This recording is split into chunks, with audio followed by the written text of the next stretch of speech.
Okay, folks, it looks a bit overcast today. They forecast rain or showers and wind. We don't see any showers and we don't see any wind yet. Hopefully, yeah, we'll soon see them. Or hopefully not. I've got to go to the shops and pick up some sardines and microwave rice, brown rice, to have for dinner tonight. So, yep.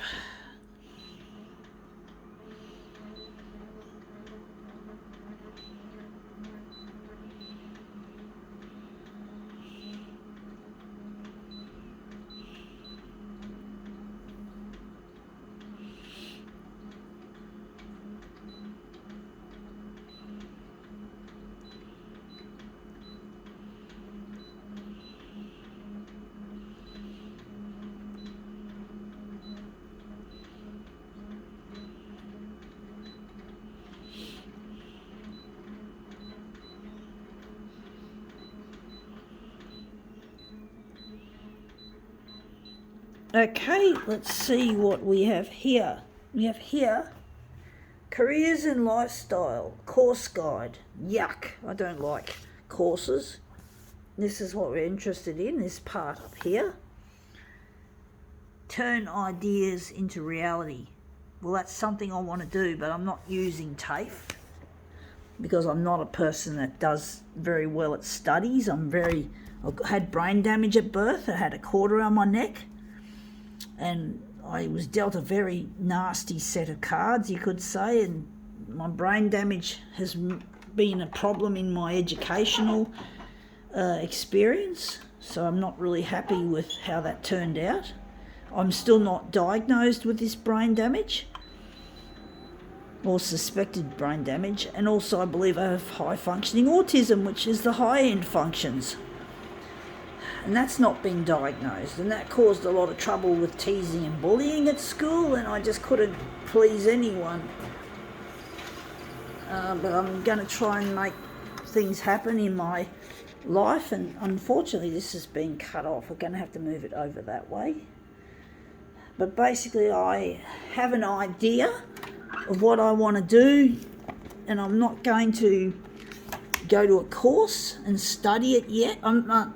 I'm hoping they'll have equipment available to me that'll help with the brain damage, help me be able to achieve, to help fix the damage. And I want to redesign the photocopier, which basically is what I'm thinking about when it comes to turning ideas into reality. So it starts with an idea and then it can become reality. But I'm not going to use TAFE to do that. As I said, I've had brain damage at birth, and I have had a lot of trouble with education, but I'm not going to let this lack of successful education overthrow my dreams, folks. I have a lot of big things I want to do, and one of them is the main one is to redesign the photocopier to make it more longer lasting and environmentally friendly, and a lot more easier and therefore pleasurable to use. And one of the things I want to do is the hardware's got to last 60 years, not 5 years like the standard practice of spare parts availability. So, you've got to basically make these equipments last a lot longer than what they currently are, and it's better for the planet to do that in the end. So yeah, and basically, the hardware's got to last 60 years, and it's the software that has to be updated, not the fucking hardware. Not buy a new machine every time it after 5 years or so. So we've got to rethink how things are being designed, and it's really difficult trying to turn these ideas into a friggin' reality. And but I'm not gonna stop, folks. I'm not gonna let the status quo end my dreams. As I said, I want to do something, and I want to make the world a happier place.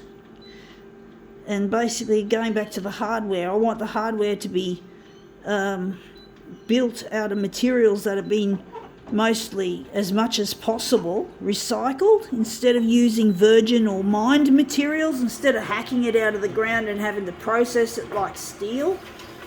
Although there's going to be less steel being used, that leads to another dimension of what our hardware is going to be like. It's going to be, the actual chassis is going to be made out of titanium, and basically instead of steel. So it's going to be made out of titanium to make it last. And the external panels, incidentally, are not going to be made of plastic, and we're going to use less plastic in this whole design. The hardware is going to have very, very, very sparse use of plastic. Plastic's only going to places where other materials can't go. So you've got to basically be sparing with the plastic. I hate plastic, folks. I really do. I don't like it. It's a material I find absolutely distasteful. And yeah, so there won't be a need for, and incidentally, there won't be a need for the dreaded flammability test. If that's, I think that's, I don't know, I've never seen it, but these plastic things would go off like a horrible bomb in an office fire. So in a house, in a building fire. So with all this metal and ceramic and glass instead of plastic, you won't have to worry about excessive amounts of flammability. So that's a real advantage. And yeah, and it's toxic. Plastic is a very toxic material indeed. So we have to be using it less. Use it for things like wiring and sockets and plugs and other things where metals and glass and ceramics and other better materials, if there are any, won't go. And basically also the hardware can look really decorative as well. Instead of just being restricted to these boring colours, why not have red, green, blue or yellow? Anodized aluminium, like the iPod minis that Steve Jobs created with his in Apple. We've got to have some new ideas, folks. We're going to utilise that as our master copy. We've got to have some new ideas in the industry. We've got to change the way it's done. We've got to make it better. I mean, Konica Minolta had an advertising slogan that said, change the way we do business. It's like you have to, but they're not. Giving shape to ideas is another Konica Minolta slogan.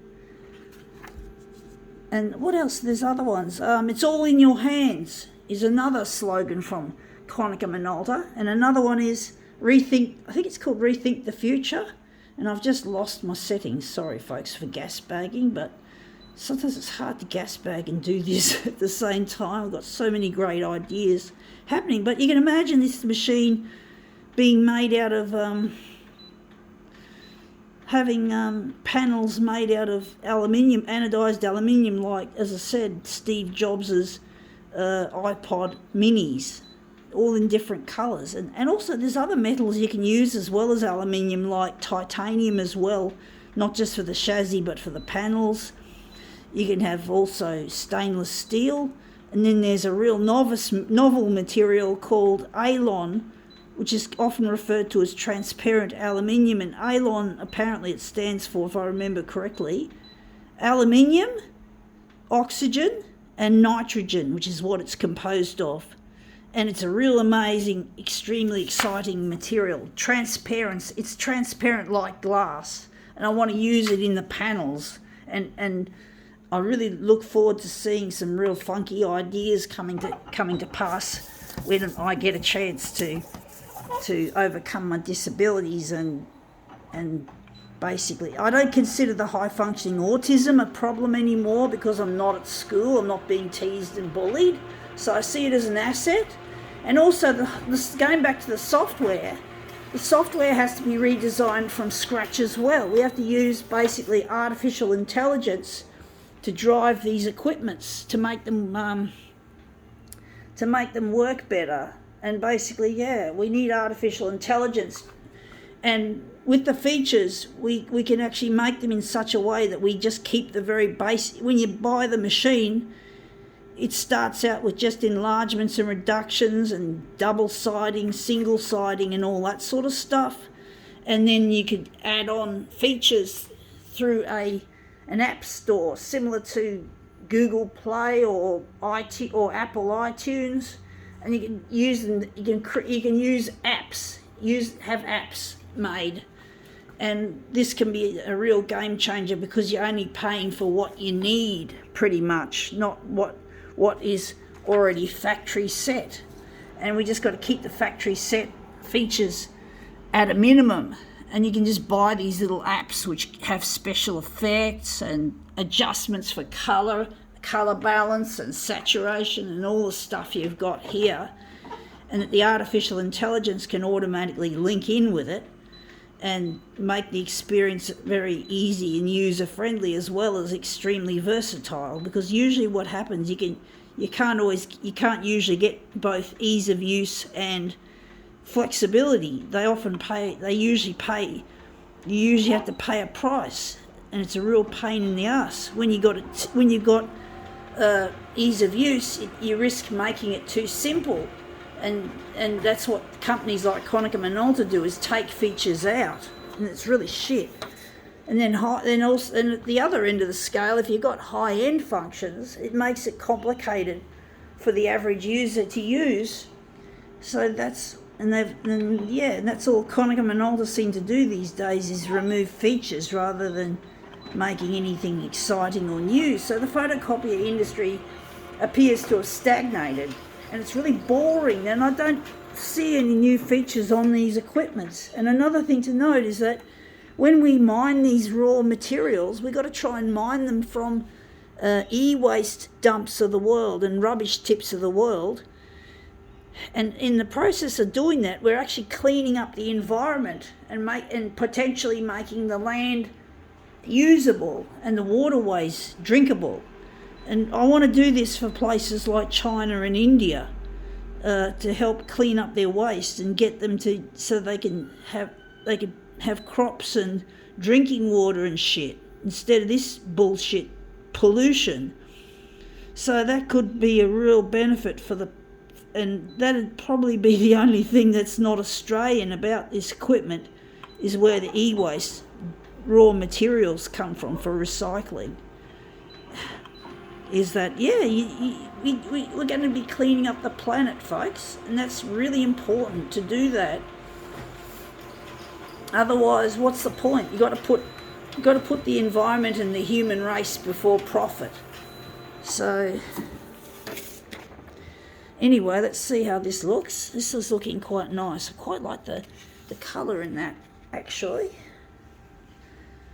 But yeah, we've got to think big, folks. We've got to think big, and we've got to think of ways that we can make this stuff actually come to market one day. Because you've got to be passionate about what you're doing, otherwise you can't do it very well. And the photocopier industry is full of nasty people and charlatans. And nasty, I think that's the right word. I should look up the word charlatan to be sure I'm using it correctly, but that's come up looking quite a treat. And yeah, that's me. My name is Daria Andre Huddy, and I want to make the world a better place, as well as build a top grade copier system. All right, gotta go.